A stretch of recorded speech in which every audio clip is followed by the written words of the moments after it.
This is Gaming Through the Ages, and today we're looking at Yu Yu Hakusho for the Super Famicom, released in 1993. The game is based on the popular anime series of the same name and was the first of several Yu Yu Hakusho games released on the Super Famicom. While most games based on the series easily fit into the fighting game genre, this game offers up a more cinematic experience using constant fast-paced animation to illustrate the fights, and is more akin to a very quick strategy game.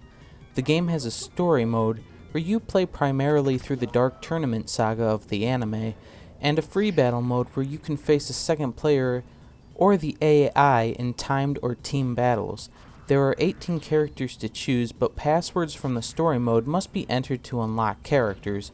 Using the last password given in story mode will unlock all the characters at once, so this is a handy password to have. The gameplay is rather unique and is a bit confusing at first glance.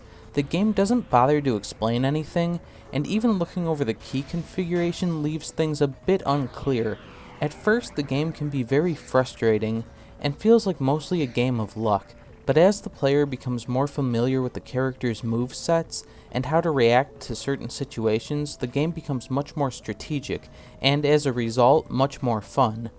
Each character has 4 types of moves: punches using the forward button, defense maneuvers using the back button, skills using the up button, and spirit attacks using the down button.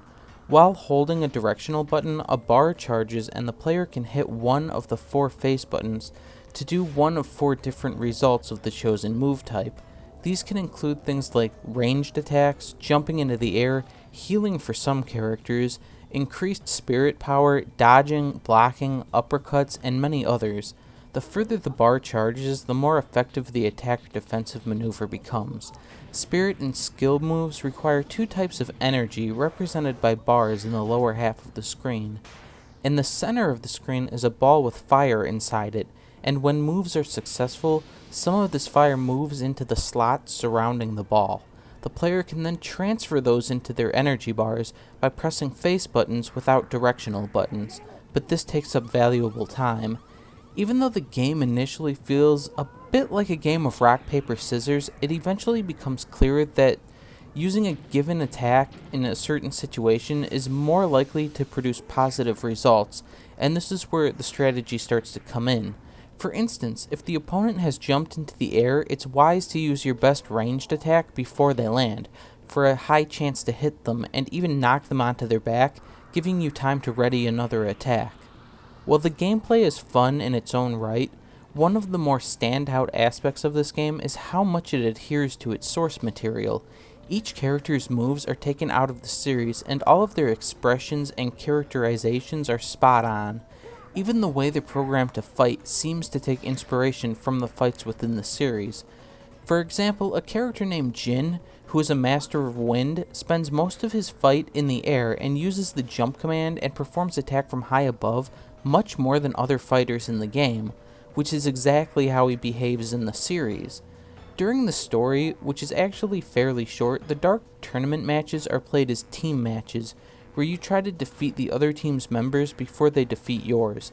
When one character loses, they are knocked out, and you select another until either the player or enemy team is out of fighters. The game is colorful, the characters and animations are all fast-paced, and everything about the style reminds me of the show itself.